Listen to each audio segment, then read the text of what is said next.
मित्रांनो, एज्युकेटर्स अकॅडमीमध्ये आपलं मी पुन्हा डॉक्टर अविनाश भांडारकर स्वागत करतो।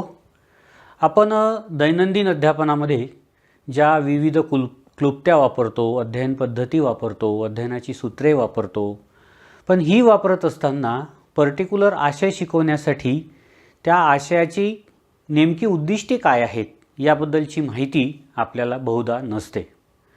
शैक्षणिक उद्दिष्टे आपल्याला माहीत असल्याशिवाय अध्यापन हे दिशाहीन ठरू शकते। म्हणून नेमकी उद्दिष्टे म्हणजे नेमकं काय याबद्दलची माहिती आपण आजच्या तासामध्ये अभ्यासणार आहोत। आता शैक्षणिक उद्दिष्टे यामध्ये आपल्याला उद्दिष्टे म्हणजे नेमकं काय, त्याचा अर्थ काय याबद्दलची माहिती आपण अभ्यासूया। आता आपण उद्दिष्टाला समकक्ष असलेली बऱ्याचदा गोल्स, लक्ष्य आणि उद्दिष्टे हे तीनही शब्द समानार्थी अर्थाने